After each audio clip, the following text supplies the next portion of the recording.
participa da CIPA. Então tá, pessoal. Conhece um pouco o José Cláudio, né? Show de bola. Então hoje, pessoal, como CIPA aprende, né? A CIPA, ela aprende ela é uma garantia, entre aspas, para o funcionário, mas ela também prende o funcionário, perfeito. Sempre falo isso aí, mas muita gente não consegue entender. Então tá, galera, vamos lá então. Hoje a gente vai falar um pouquinho de segurança do trabalho, tá? Mais especificamente das normas regulamentadoras, tá? Que é o último assunto que nos falta aqui, né? Por que que para vocês é importante, tá? O PCP, ele está 100% envolvido com a fábrica, né? Então, a gente nunca vai ver um setor de PCP totalmente isolado numa sala trabalhando no computador, né? Então, geralmente, o setor de PCP, quando trabalha na indústria, ele está direto na fábrica, indo e perguntando e não sei o quê. Então, por exemplo, assim, ó, se é uma indústria de fabricação mecânica e o engenheiro projeta uma peça, né? O setor de PCP, eles vão dizer, ó, essa peça dá para fabricar, essa não dá, essa demora tanto tempo, essa demora menos tempo, e é isso que o setor faz na indústria. Faz também, né? Também na indústria, né? Além de todos os outros papéis que o PCP pode estar fazendo, esse é um deles, tá? E aí, por vocês estarem em contato com a fábrica 100% do tempo, né? Conhecer as normas regulamentadoras, conhecer um pouquinho de lei, conhecer um pouquinho de segurança do trabalho é muito importante, né, pessoal? Porque aí vocês conseguem ter uma noção, né, da parte de segurança, de como é que funciona, de tudo isso, tá? Então, vamos lá. Pessoal, então a gente conheceu um pouquinho o histórico da segurança e saúde no trabalho, né, e também a relação que isso tem com o meio ambiente, é um jeito bem fértil, assim, né, de a gente aprender e orientar para conseguir garantir o nosso ambiente de trabalho e o das outras pessoas muito mais seguros, né, que é o primeiro propósito da segurança do trabalho, tá? E também garantir um segundo propósito, que é atender ali todas as obrigações de lei, né, no meio da fábrica onde está inserido, tá? Então, pessoal, quando a gente fala aí de história, vamos dizer assim, né, tratando um pouquinho do histórico, a gente viu da Revolução Industrial para cá muitas e muitas mudanças significativas, né? Principalmente em relação à segurança do trabalho, certo? E aí, pessoal, lá antigamente, por exemplo, na Revolução Industrial, ficou dito que só poderiam trabalhar pessoas que tivessem mais de 12 anos. Então, tipo, crianças de menos de 12 não poderiam. Lógico, isso ainda é um absurdo, isso ainda é um absurdo. Mas já começou a se ter ali algum começo de segurança do trabalho, ok?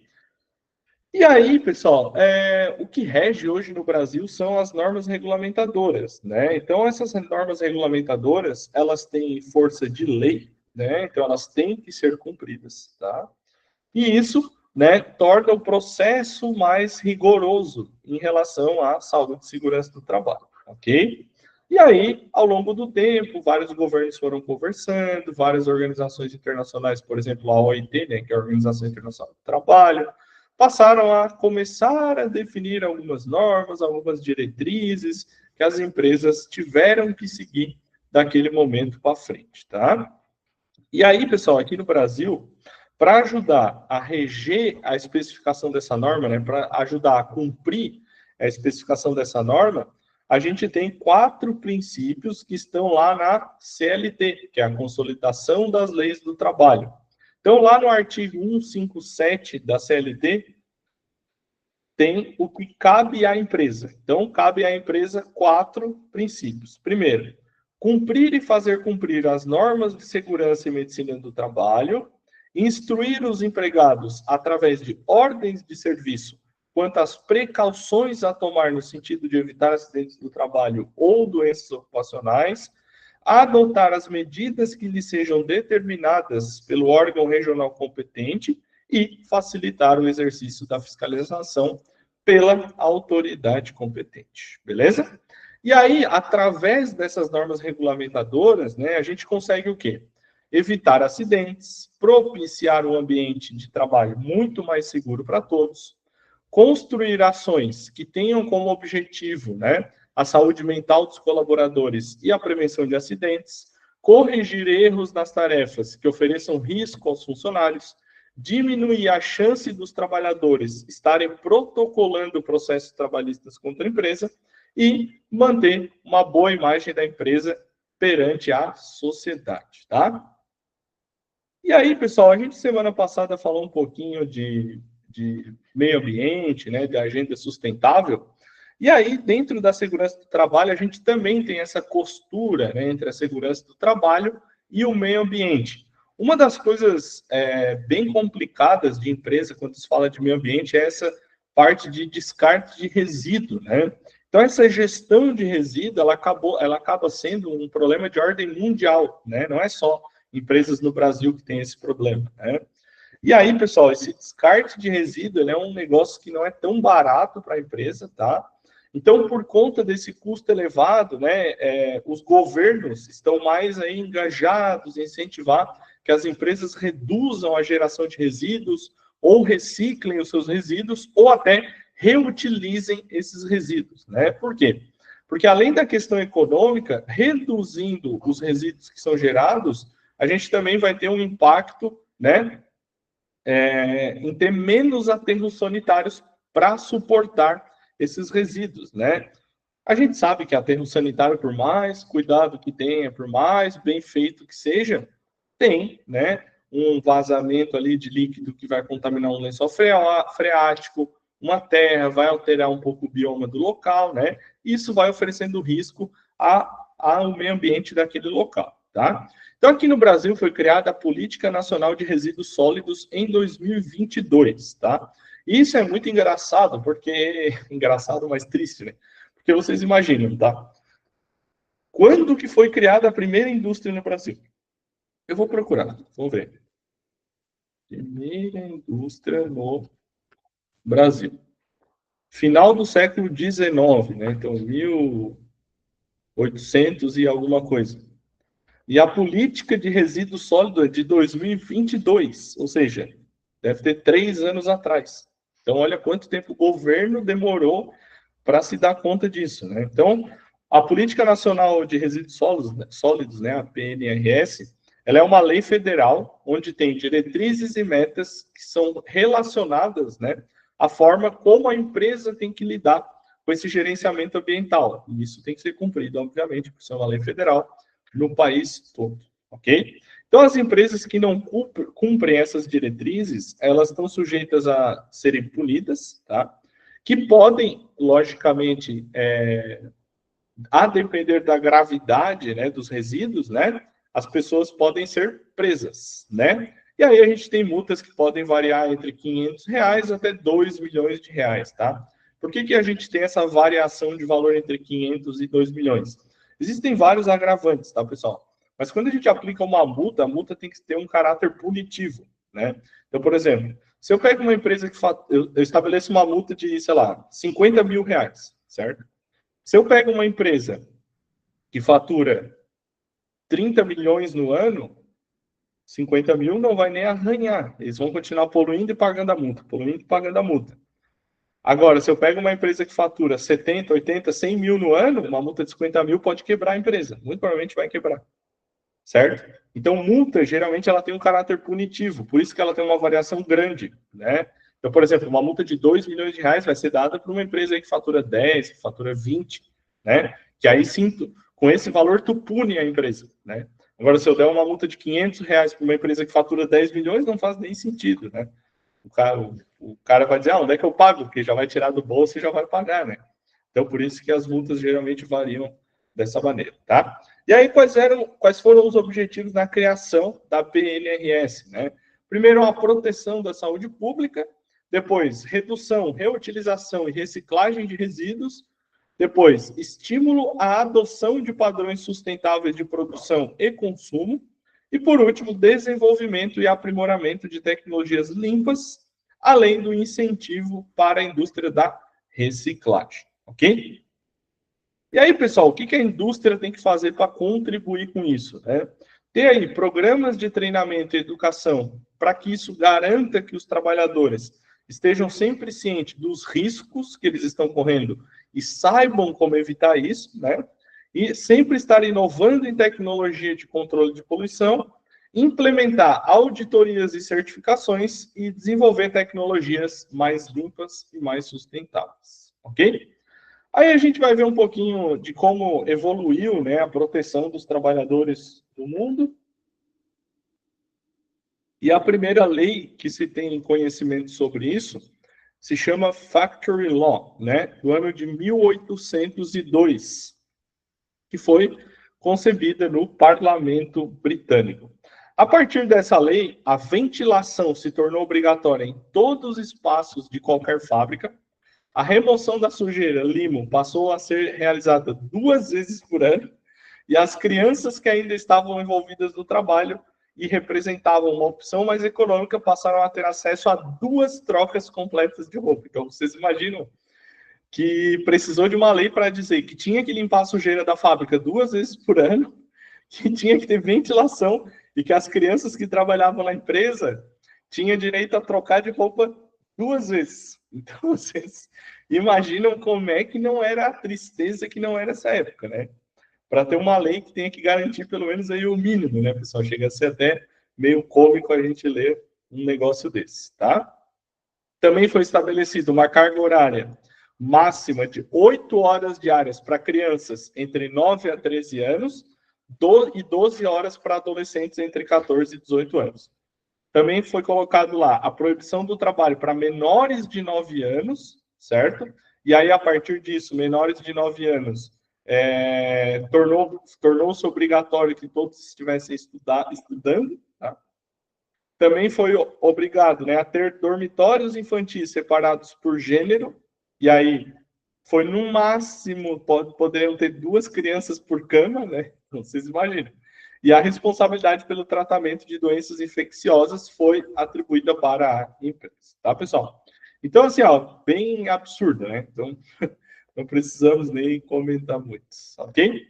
E aí, pessoal, em 1919, né, bem mais para frente, a gente foi criada, né, a Organização Internacional do Trabalho, a OIT, onde ela foi criada para ter alguns temas para que ela tratasse. Primeiro, legislar a respeito de alguns temas, como jornada de trabalho, proteção social, emprego e renda e segurança e saúde no trabalho, ok?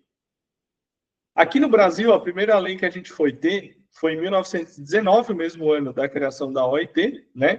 Que se chamava Lei dos Infortúnios, tá? Então, essa lei tratava especificamente de acidentes de trabalho, que era no primeiro governo do Vargas, né, entre 1930 e 1945, foi aí marcado, não, esse é o segundo governo dele, desculpa, foi marcado por avanços significativos, né, onde foi criada a CLT em 1943, né, e até hoje é a CLT que estabeleceu e mantém os direitos dos trabalhadores, tá? Outras conquistas, né, aqui do Brasil, foi o FGTS, no ano de 66, a Constituição de 88, e agora a gente... Alguma dúvida, pessoal, até agora?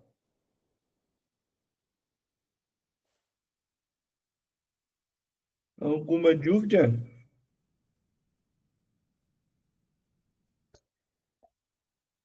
Não?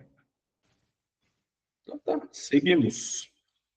Falar um pouquinho de segurança do trabalho agora, tá? Então, pessoal, segurança e saúde no trabalho se refere ao quê? A um conjunto de várias medidas e várias práticas que são adotadas pelas empresas para a gente conseguir garantir para o funcionário proteção física, mental e social no ambiente de trabalho, tá? Os principais objetivos da saúde e segurança, da segurança e saúde no trabalho é prevenir acidentes, prevenir doenças ocupacionais e outros impactos, né, que sejam adversos, que sejam nocivos à saúde dos trabalhadores. Isso vai acabar promovendo um ambiente de trabalho muito mais seguro e muito mais saudável para todos os funcionários, tá? Aí nós temos a relação de segurança do trabalho com outras áreas, né? Então, por exemplo, recursos humanos. A área de RH desempenha um papel crucial na contratação, treinamento e desenvolvimento dos funcionários. A segurança do trabalho colabora com o RH para garantir o quê? Que os funcionários novos recebam informações sobre práticas seguras e também para desenvolver programas de treinamento contínuo em segurança do trabalho. Na gestão da qualidade, que muitos de vocês vão trabalhar, né, no PCP, a segurança do trabalho atua de forma conjunta, né, onde a gestão da qualidade e a segurança do trabalho vão compartilhar o objetivo o quê? De minimizar os riscos, melhorar os processos dentro da empresa e garantir a conformidade com padrões e regulamentos. E, por último, medicina do trabalho e saúde ocupacional, né, onde essas 3 áreas estão intimamente ligadas, né, à segurança do trabalho. Então, há um compartilhamento de responsabilidade na prevenção de doenças ocupacionais, promoção da saúde e gestão de problemas cuidados com colaboradores, ok? Também temos a parte de jurídico em compliance, né? O compliance é a parte jurídica que cuida dos funcionários em relação à sociedade, né? E nos importa também a produção e a operação, né? Onde a segurança do trabalho influencia no dia a dia e diretamente as operações, né? Então, garante que as práticas seguras sejam integradas ao processo de produção e isso não protege apenas os trabalhadores, mas também contribui para que a gente seja mais eficiente operacionalmente, tá? E aí a gente fala um pouquinho sobre norma regulamentadora, né? As famosas NRs. Então, como eu falei, o objetivo das normas regulamentadoras, tá, é que a gente tenha todos os procedimentos técnicos descritos, tá, com a finalidade de a gente conseguir ter segurança no local de trabalho e proteger a empresa de ações trabalhistas. Todas as NRs estão descritas na CLT e a gente consegue pegar elas gratuitamente na internet, tá? Deixa eu mostrar para vocês, peraí. Por exemplo, vou botar aqui, NR12, por exemplo, tá? Aqui, ó, segurança no trabalho, máquinas e equipamentos. Então, eu posso abrir aqui, e aqui vai abrir todo o NR12. Tem 165 páginas, ó. Então, tudo isso está disponível aí gratuitamente. NR32. Eu abro aqui. Às vezes tem que abrir mais uma coisinha ou outra, mas a gente chega lá. Então, tá por aqui. Aqui, ó, NR32. Tudo aqui, tem 50 páginas. Beleza? Então, as NRs, elas são, né, de adoção obrigatória. Tá? Não tem a opção de não adotar, ok? Você tem que adotar, senão você está cometendo um crime, né? Porque está na lei, então nós temos que adotar, beleza? E aí, pessoal, atualmente, eu falo atualmente por quê? Porque isso volta e meia muda, tá? Atualmente, nós temos 37 NRs publicadas, tá? Nem todas estão ativas, e a gente vai ver ali algumas que foram revogadas, ok? E as empresas têm que cumprir. Uma coisa interessante que vocês vão perceber é que algumas NRs, tá? A gente vai ver todas. Algumas NRs, elas são de adoção geral. O que eu quero dizer?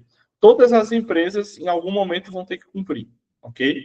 E algumas são extremamente específicas. Por exemplo, alguma NR que é específico de construção civil, por exemplo, ou específico de fogos de artifício, negócios bem específicos, tá? E aí, pessoal, a NR1, que é a primeira, né, primeira de todas, o nome dela é Disposições Gerais de Gerenciamento de Riscos Ocupacionais. Essa NR talvez seja a que mais venha mudando ao longo dos anos. Por quê? Porque ela vem agregando outras NRs que estão sendo retiradas, tá? A gente vai ver uma delas ali. Então, aqui na NR1 é onde a gente vai a primeira, onde a gente vai estabelecer as disposições gerais, aonde a gente vai aplicar essa NR, os termos e definições que são comuns para as NRs, né? Os requisitos para gerenciar os riscos ocupacionais e as medidas de prevenção de saúde e segurança do trabalho. Então, essa NR1 é para colocar todo mundo, vamos dizer assim, né, no mesmo nível sobre norma regulamentadora. Aí na NR2, que é uma NR que era de inspeção prévia, ela não é mais usada, né? Ela foi revogada, certo? Então essa NR1 agora ela está dentro, essa NR2 está dentro da NR1, beleza? Já na 2 já revogaram, já. Não, tô brincando, mas é porque não fazia mais sentido. Um avanço da NR1, né, a reescrita dela não fazia mais sentido ter aquela NR2, tá? Depois a gente tem a NR3, que trata sobre embargo ou interdição. Aqui a gente vai ter várias diretrizes para caracterizar o que é um grave e eminente risco, né, para poder embargar ou interditar algo, uma obra ou algo do tipo, tá? Então aqui a gente vai saber o que é se está ocorrendo risco mesmo, se não está, o que é um risco grave, o que é um risco leve, o que precisa interditar, o que precisa embargar, né? Então aqui vai ter toda essa questão. Daí a gente tem a NR4, tá? A NR4 é uma NR bastante importante também, porque ela vai estabelecer alguns parâmetros e os requisitos para a empresa ter um SESMIT. O que é o SESMIT? Serviço especializado em segurança e medicina do trabalho, com a finalidade de promover a saúde e proteger a integridade do trabalhador. Todas as empresas precisam ter um SESMIT? Sim ou não? O que vocês acham?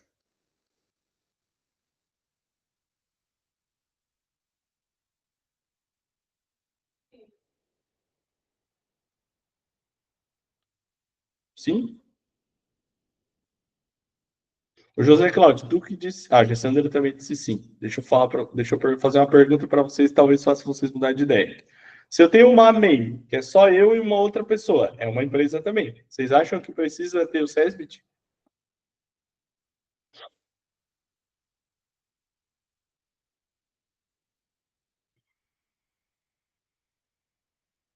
Não? Então não é toda empresa que precisa ter SESBIT, viu? Eu gosto de pegar pelo calcanhar, eu gosto de pegar pelo detalhe. Então, assim, pessoal, qual empresa que precisa ter um SESBIT, tá? Uma empresa que seja regularmente constituída.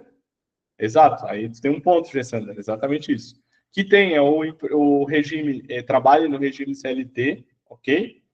Por exemplo, ó, empresas que só contratam CNPJ não precisa ter SESMIT. Então, por exemplo, se eu tenho uma empresa de 10 pessoas, todo mundo é CNPJ, ou seja, eu contrato outras empresas fornecedoras de serviço, eu não preciso ter SESMIT. Então, todas as empresas que trabalham com regime CLT e tenham de 50 funcionários para frente, precisam ter SESMIT. Ah, professor, aí todas são iguais? Não. Aí dentro do NR4, a gente vai ter uma tabelinha explicando. Ah, se a empresa for de 50 funcionários mais um, precisa ter um técnico de segurança. Se a empresa tiver 100 funcionários, aí um técnico e um médico em hora parcial. Então tem tudo isso, tá? É assim que funciona. A NR5 é o que eu falei no começo, né? A CIPA, né? Então a NR5 ela é especificamente para estabelecer os parâmetros e requisitos para a empresa ter uma CIPA, tá? O que é a CIPA, para quem não conhece, né? Explica o da NR4, tu disse? Deixa eu mostrar aqui para vocês. NR4. Deixa eu ver se eu acho aqui mais rápido. Tá, então assim, ó. Toda empresa que tenha de 50 funcionários para mais precisa ter um SESMIT, ok? E aí funciona assim, ó. Deixa eu mostrar para vocês. Aqui a gente tem o KNAI de cada empresa, certo? Então, por exemplo, trabalho em uma empresa de construção de barco. KNAI é 30.1.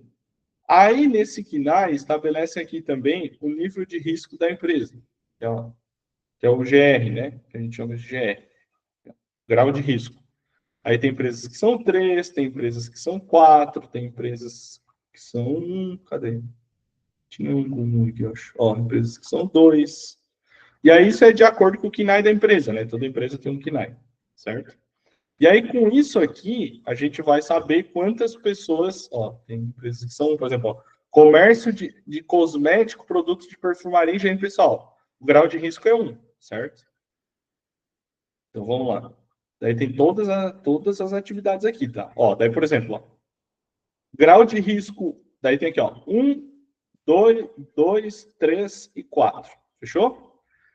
Número de trabalhadores no estabelecimento, de 50 a 100. Não preciso nem ter técnico de segurança, engenheiro de segurança, médico e nem enfermeiro. Não preciso.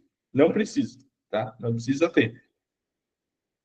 Porém, aqui no grau de risco 4, Empresas de 50 a 100 funcionários, eu tenho que ter pelo menos um técnico de segurança. Ok? Então, por exemplo, ó, empresas de 500 a 1.000. Já na de grau de risco 1, eu tenho que ter um técnico de segurança. Na de risco 2 também. Na de risco 3, eu preciso ter um técnico de segurança e um engenheiro de segurança com asterisco. O que é o asterisco? Tem ali, ó, mínimo de 3 horas, tempo parcial. Então, quando eu tenho uma indústria de até 2.000? Não, até 1.000 funcionários, entre 500 e 1.000, eu tenho que ter um técnico de segurança e um engenheiro de segurança que trabalhe pelo menos 3 horas por semana na empresa. Certo? Então é assim que funciona esse dimensionamento. Entendeu agora, Gessandro? Deu para entender?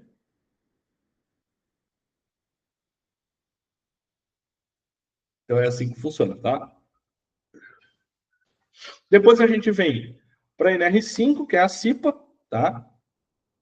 A CIPA, tá, pessoal? O objetivo da CIPA é um grupo de pessoas reunidas na empresa que tem o objetivo de prevenir acidentes e doenças relacionadas ao trabalho, tá? E isso está em lei, obviamente, tá?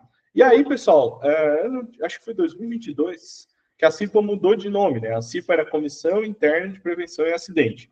E aí ela trocou de nome. Agora é Comissão Interna de Prevenção de Acidentes e Assédio, tá? Então, trocou de nome. Para quem não sabe, tá? A CIPA, ela é separada entre pessoas que são eleitas pelos funcionários e pessoas que são indicadas para a empresa. Então, vamos pegar o exemplo da menor CIPA, que são 2 pessoas, tá? Então, as pessoas vai ter um período de candidatura igual de eleição, a mesma coisa. As pessoas vão se candidatar, vai ter a eleição e a pessoa que tiver mais votos vai ser eleita, tá?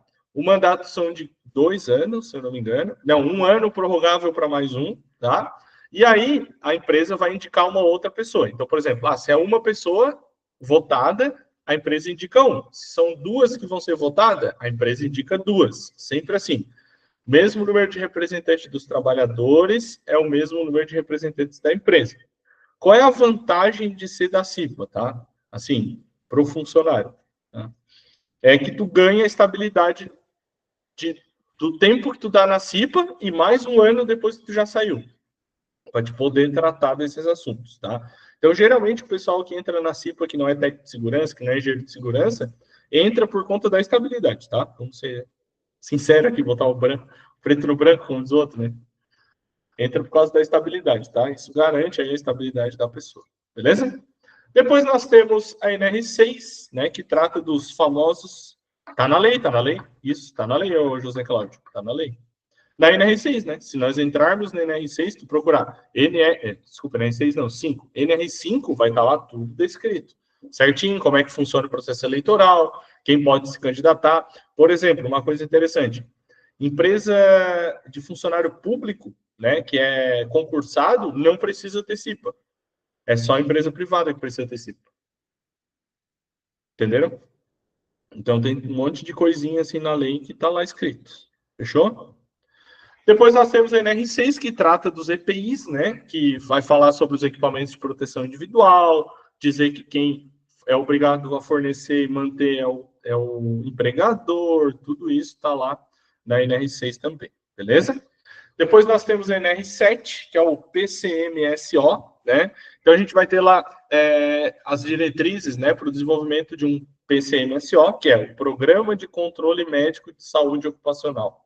Eu acho que até, pessoal, tinha até trocado de nome.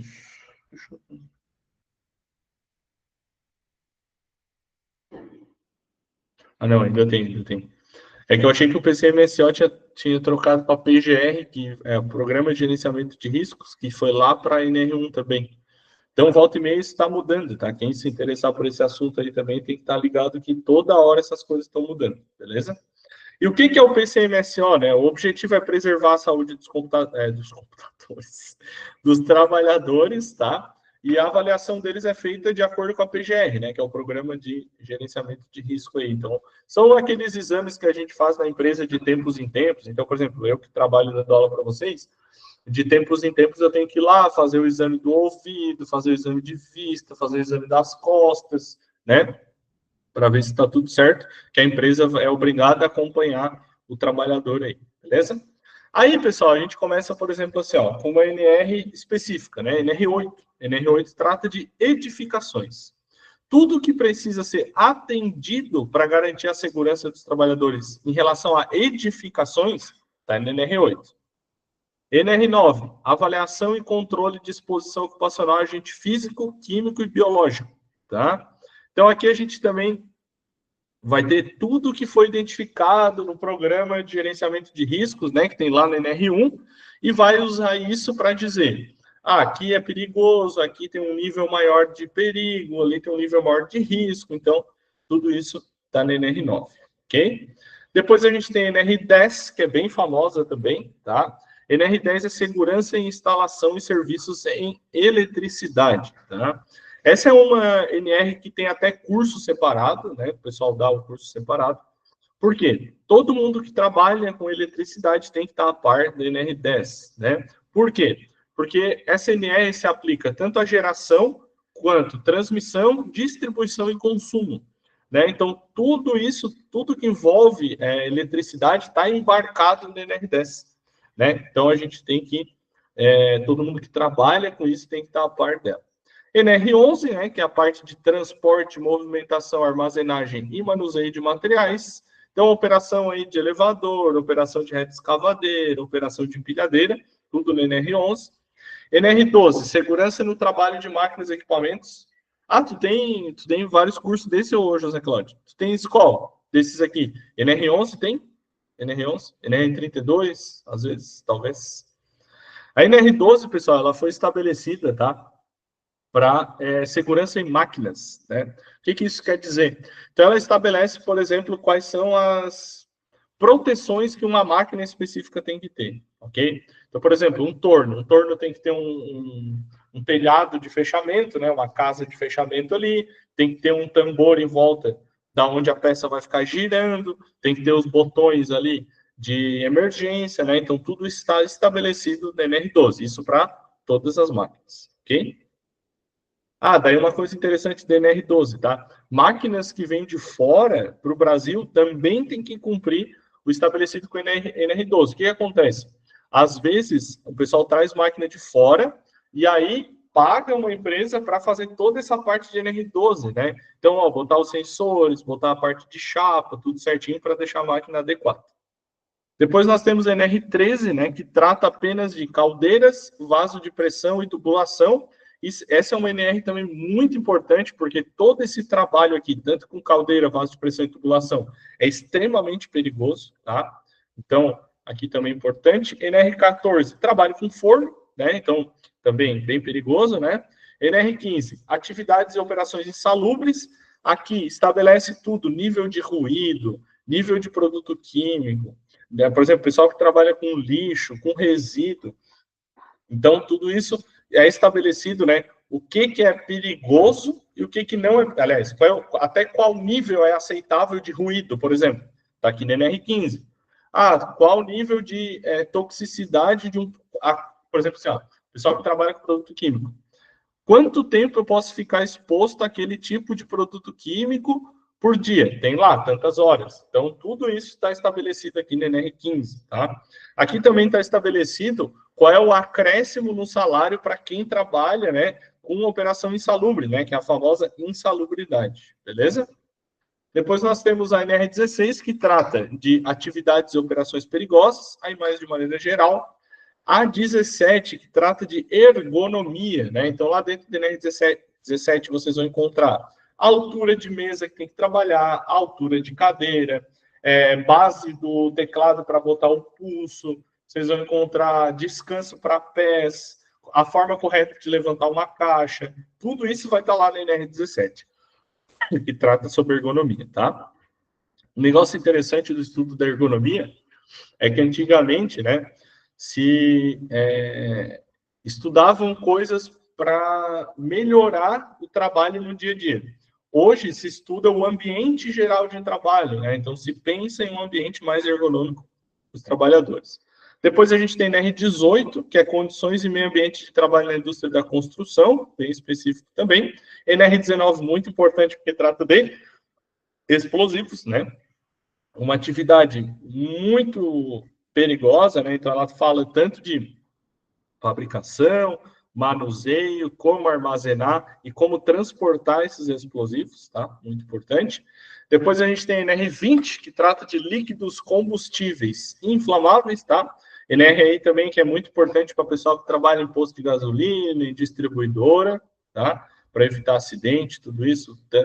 E também, aqui também tem, né, parte de extração, produção, armazenagem, transferência, manuseio, manipulação, né? Então, tudo está contemplado aqui no NR20. No NR21 trabalha céu aberto, né? Então, pessoas que trabalham em mina aberta, pessoas que trabalham lixão também.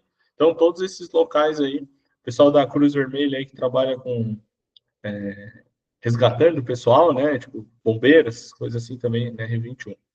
Aqui na NR21 também, a gente tem a questão do protetor solar também, que é muito importante, tá? Questão do... Na NR21 estabelece que um dos EPIs para trabalho a céu aberto é o protetor, né? Porque não pode faltar. Então tem na NR21. NR22, segurança ocupacional em mineração, então também bem específica, né? Aqui também trata tanto de mina aberta quanto mina fechada, que é a subterrânea, né? Depois, NR23, proteção contra incêndio.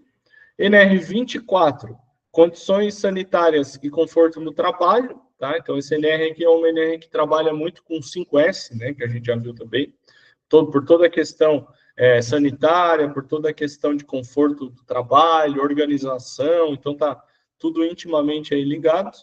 Depois a gente tem a NR25, que trata aí de resíduos industriais, né? Gerenciamento, descarte, tudo isso tem tudo na NR25.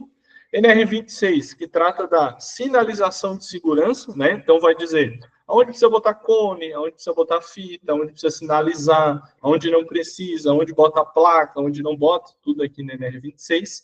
NR27 foi revogada, tá? Por quê? Aqui era uma NR, pessoal, que falava do registro do funcionário em questão a segurança do trabalho. Só que a questão do registro do funcionário está estritamente ligado à CLT, né? Então, toda a CLT, né, a lei, ela já tem tudo lá dizendo como é que é registro, como é que é as coisas, em qual enquadramento tá, tudo certinho. Então, não precisava ter uma NR para falar disso de novo, né? Então, eles revogaram a NR 27.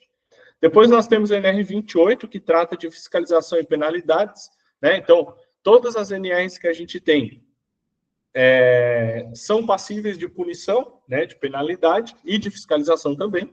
E na NR 28 é onde a gente vai encontrar, né, como é que é feita uma fiscalização, quais são as penalidades caso encontre algo desconforme, né? Então, tudo está na NR 28. NR 29, mais uma específica, né? Segurança e saúde no trabalho portuário, então pessoas que trabalham no porto, NR 29. Depois, NR30, segurança e saúde no trabalho aquaviário, essas duas saíram juntas, né? Esses são pessoas que trabalham embarcados, né? Então, pessoal que trabalha em plataforma, pessoal que trabalha em barco, tudo isso que é aquaviário, tá? Tudo relacionado ao mar. 31, segurança e saúde no trabalho na agricultura, beleza? 32, segurança e saúde no trabalho em serviços de saúde. Essa é uma NR bem comprida também, por quê? Porque os serviços de saúde é onde a gente está mais exposto a agentes nocivos, tá? Então, um dos locais mais perigosos de se trabalhar é o hospital, clínica médica, essas coisas, tá? Isso eu garanto para vocês. É muito pior do que trabalhar o dia inteiro embaixo de um sol, tá? Por vista de segurança do trabalho, tá? Porque lá você está 100% do tempo exposto a algum tipo de agente biológico ou algum tipo de agente químico 100% do tempo. Tá? Não tem nenhum minuto que você não está exposto. Então, essa é uma NR bem importante também. Depois nós temos uma NR33, que é para espaço confinado, então pessoas que trabalham dentro de tubulação. Aqui eu acho que também, dependendo do tamanho, entra mina, tá? Apesar de ter uma só de mineração, né? Mas entra aqui um pouco. Pessoal que trabalha em parte de elétrica dentro de bueiro, tudo isso. Então, por exemplo, A gente vai encontrar no NR33 o tempo de permanência no local, assim, qual é a ventilação mínima para uma pessoa trabalhar num espaço confinado. Ah, se eu trabalhar com solda, quanto tempo eu posso ficar nesse espaço confinado, né? Aí diminui por conta do gás. Então, tudo isso a gente vai encontrar no NR33, tá? A NR34, a gente vai falar um pouquinho sobre condições e meio ambiente de trabalho na indústria de construção e reparação naval. Então, o pessoal que constrói e conserta barco, plataforma, tudo que é naval, ok? NR35, essa também tem curso separado, que é a trabalho em altura e proteção dos trabalhadores. Então, aqui a gente vai encontrar também qual é a altura máxima, a partir de qual altura é considerado trabalho em altura, né? Quais tipos de equipamentos a gente tem que usar trabalhando em altura, quando que tem que renovar o curso, todas as pessoas que trabalham em altura, são consideradas trabalhadores em altura, né? Tem que fazer curso, né? Quanto e quanto tempo esse curso tem que ser renovado, tudo isso vai ter lá, beleza? Então, tipo assim, ó, então, por exemplo, né?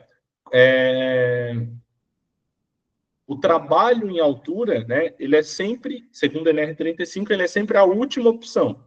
Então, eu sempre vou procurar outra opção mais segura antes de colocar o meu trabalhador lá pendurado trabalhando, certo? Ah, não tem nenhuma alternativa, nada, não tem como fazer, então tá. Então, ele vai lá e sobe, mesmo tendo curso, tudo, tá? Então, isso tem tudo no NR35. Depois, NR36, segurança em empresa de abate e processamento de carne e derivados. 30, e a última, né? Eu acho que tem outra, né? Eu falei 37, mas são 38, sabia que estava faltando. 37, segurança e saúde no trabalho, plataforma de petróleo, tá? Bem específica também. E a última que saiu, tem acho que 1 ano, ou 2 anos, se não me engano, que é a NR38, que é específico de limpeza urbana e manejo de resíduos sólidos, né? Então, todo mundo que trabalha aí varrendo rua, recolhendo lixo, tem a sua NR em específico aí, a NR38. Beleza? Alguma dúvida, pessoal? Só deixa eu conferir uma coisa aqui, rapaz. Alguma dúvida?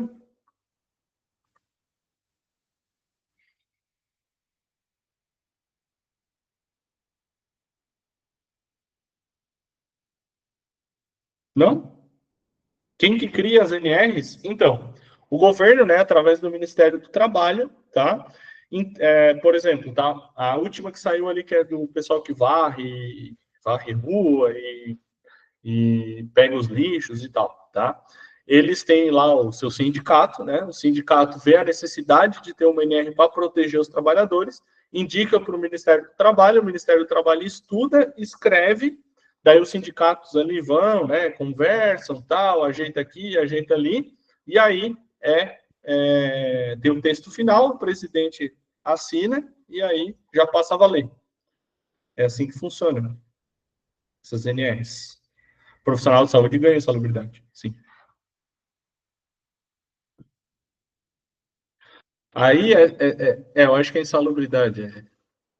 É insalubridade. Eu acho que o que mais deveria ganhar é salubridade, um ambiente muito insalubre. Muito, muito, muito, muito. Pessoal, então eu falei que ia acabar um pouquinho mais cedo. Vamos acabar um pouquinho mais cedo. Então, essa foi a nossa última aula ao vivo, tá? De programação da produção, tá? Semana que vem a gente começa uma nova unidade curricular, que é planejamento de produção. Essa é uma unidade curricular bastante importante para a PCP, tá? Porque é basicamente o cerne do negócio, né? O centro do PCP, né? Que é planejar a produção. Não, hoje não vamos ter atividade online, nada. Porque o que acontece, tá? Nós estávamos conversando no começo da aula, tá? O que a gente não vai ter? Vocês não têm mais atividade avaliativa para fazer. E a aula do presencial, vocês fizeram uma atividade semana passada que é igual a que vocês vão fazer no presencial da semana que vem. Então, não faz sentido a gente fazer uma atividade. Beleza? Vai ser eu, professor. Sim, vou continuar aqui dando. Vocês vão ter que me aguentar mais um tempinho aí. E essa de planejamento de produção, ela é um pouquinho mais longuinha, tá? Deixa eu ver quantas semanas são aqui. São 8 semanas. Então, nós vamos passar aí 2 meses juntinhos aí planejamento de produção. Aqui a gente vai falar de Lean Manufacturing, né, que é bem específico, melhoria contínua, planejamento de recurso, etapa de processo produtivo, gestão de demanda, né? Então, isso é bem importante para o curso de PCP, tá bom? Mais alguma dúvida, pessoal?